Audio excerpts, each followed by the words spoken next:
নমস্কাৰ বন্ধুসকল, মই হাতীমে আজি আপোনালোকলৈ পুনৰাই জলকীয়াৰ খেতিৰ ভিডিঅ' এখন দিবলৈ গৈ আছোঁ।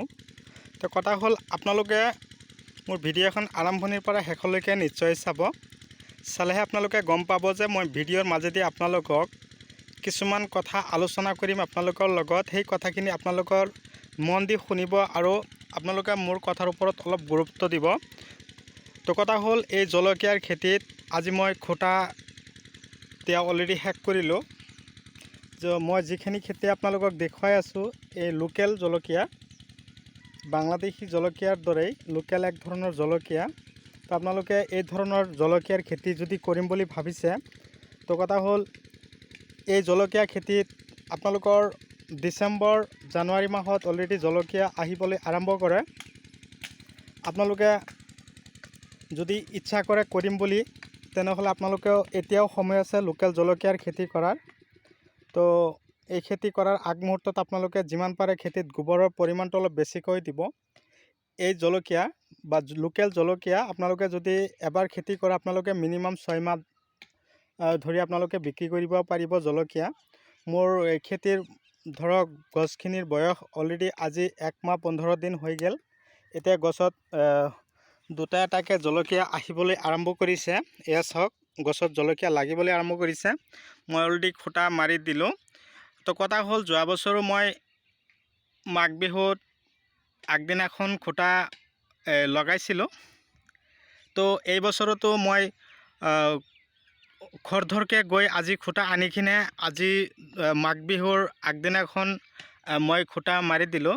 মই প্ৰতি বছৰে এই সময়তে মই জলকীয়াৰ খেতি কৰোঁ। এইটো ছিজনত, এই ছিজনত তাৰমানে জলকীয়াৰ খেতি যদি এনেকুৱা গছ আপোনালোকে বনাব পাৰে, তো জলকীয়াৰ তাৰমানে দামটো অলপ বেছি পোৱাৰ সম্ভাৱনা থাকে।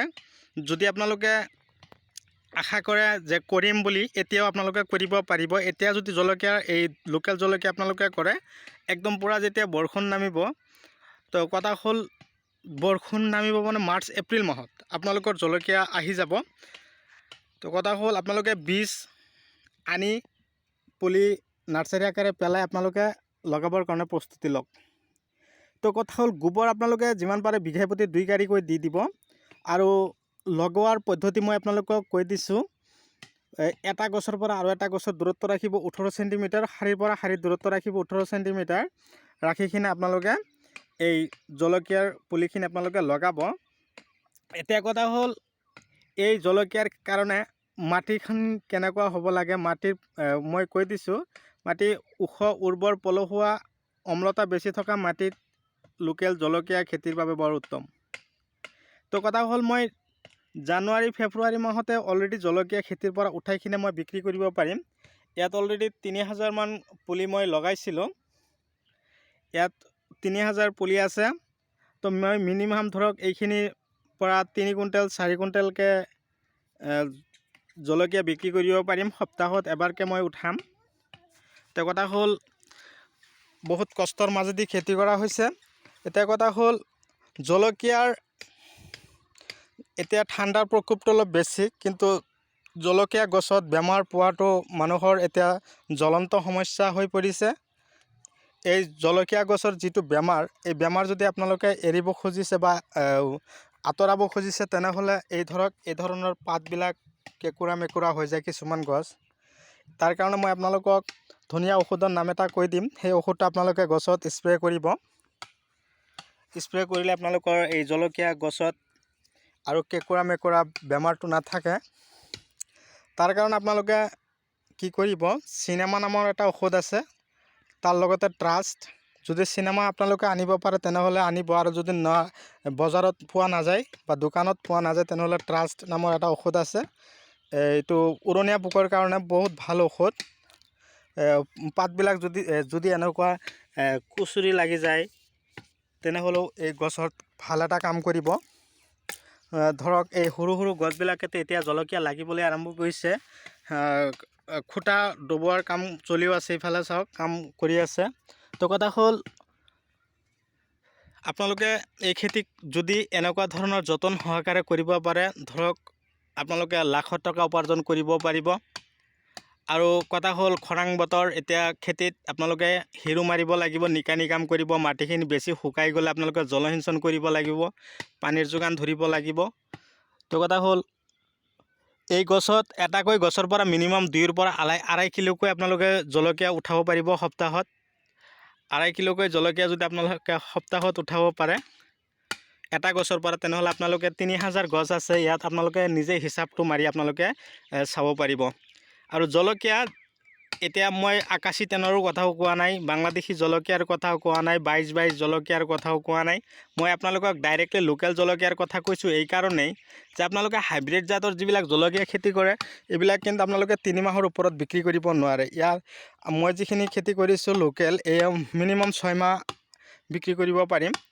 তাৰ কাৰণে মই লোকেল জলকীয়া বছৰেকত এবাৰ কৰোঁ, প্ৰত্যেক বছৰেই, যাতে মাঘ বিহুৰ পিছে পিছে জলকীয়া আহি যায়। তো কথা হ'ল মই কথাৰ মাজেদি এটা কথা আপোনালোকক এটা কথা ৰৈ গ'ল নহয়, মই আপোনালোকক অসমবাসী ৰাইজলৈ প্ৰথমতে মাঘ বিহুৰ আন্তৰিক শুভেচ্ছা জনাই লৈছোঁ। তো অসমবাসী ৰাইজ আপোনালোকে য'ৰ পৰাই নাচাওক কিয়, আপোনালোকে মোৰ পৰা হিয়া ভৰা আন্তৰিক শুভেচ্ছা যাচিছোঁ আপোনালোকলৈ। আপোনালোকৰ দিন ভালে যাওক, ৰঙীন হওক, তাৰে কামনা কৰোঁ। তো কথা হ'ল ট্ৰাষ্ট আৰু চিনেমা এই দুটা ঔষধ আপোনালোকে, এই দুটা ঔষধ বাদে আপোনালোকে বেলেগ ঔষধ খেতিত স্প্ৰে নকৰিব। আৰু যদি গছবিলাক ঠাণ্ডাৰ কাৰণে অলপ পকি গৈ আছে, মোৰ গছখিনি কিন্তু একদম পূৰা চিকচিকীয়া হৈ আছে, আপোনালোকে নিশ্চয় চাব পাৰিছে, একদম পূৰা পাতবিলাক চিকচিকীয়া হৈ আছে। মই তাৰমানে ট্ৰাষ্ট আৰু চিনেমা দুটা ঔষধ স্প্ৰে কৰি আছোঁ। এতিয়া আপোনালোকক কৈ আছোঁ, আপোনালোকে এই দুটা ঔষধৰ বাদে বেলেগ ঔষধ আপোনালোকে খেতিত স্প্ৰে কৰিবলৈ আপোনালোকক মই মানাই কৰি দিলোঁ। এটা কথা হ'ল নানান ধৰণৰ এজেণ্ট আহি আপোনালোকক তাৰমানে এইবিলাক এটা কোম্পানী সেইবিলাক এটা কোম্পানী নানান ধৰণৰ ঔষধ দি থাকিব। আপোনালোকে এই অযথা টকাখিনি নষ্ট নকৰি আপোনালোকক মই যিখিনি ঔষধৰ নাম কৈছোঁ সেইখিনি আপোনালোকে দিয়ক। আজিকালি এজেণ্ট চাওক, কিছুমান ভাল কোম্পানীৰ এজেণ্ট আছে, যেনিবা সঞ্জন্তা কোম্পানী, এই কোম্পানীৰ যিবিলাক ঔষধ আছে এইবিলাক বহুত ভাল কাম কৰে। এই সঞ্জন্তা কোম্পানীৰ ঔষধখিনি আপোনালোকে যিকোনো ঔষধেই হওক, আপোনালোকৰ খেতিৰ বিধানেই হওক, যদি আপোনালোকে আনি লগায় বা ঔষধখিনি আপোনালোকে গছত স্প্ৰে কৰে, আপোনালোকৰ 100% কাম কৰিব। বাকীখিনি মই ক'ব নোৱাৰোঁ। তো কথা হ'ল মই বাকীখিনিৰ স্প্ৰে কৰাও নাই বা এইবিলাক ঔষধ মই খেতিত ব্যৱহাৰ কৰা নাই। মই সঞ্জন্তা কোম্পানীৰ ঔষধখিনি মই বেছি ব্যৱহাৰ কৰোঁ। সেইকাৰণে মই আপোনালোককো আহ্বান জনাইছোঁ যে আপোনালোকে এই সঞ্জন্তা কোম্পানীৰ ঔষধখিনি আপোনালোকে খেতিত ইউজ কৰিব, বহুত ভাল। আৰু বিধানখিনিও সঞ্জন্তা কোম্পানীৰ বিধান আপোনালোকে ইউজ কৰিব। তো কথা হ'ল এই চাওক, গছৰ চেহেৰা ধৰণ আকৃতি বহুত ভাল। কথা হ'ল যে মাটিখিনি যাতে অতি সোনকালে শুকাই নাযায়, বেছি ৰাস কমি গ'লে জলকীয়া গছত তাৰমানে গছৰ পাতবিলাক কেঁকুৰা মেকুৰা লগাৰ প্ৰধান কাৰণেই হ'ল যে খেতিৰ মাটি যদি বেছি শুকাই যায় তেনেহ'লে, আৰু এটা কথা হ'ল খেতিত যদি পানী বেছি জমা হৈ থাকে তেতিয়াহ'লেও গছৰ পাতবিলাক কেঁকুৰা মেকুৰা বা হালধীয়া হোৱাৰ সম্ভাৱনা থাকে। তো বন্ধুসকল, আপোনালোকে মোৰ চেনেলৰ নতুন হৈ আছে নেকি?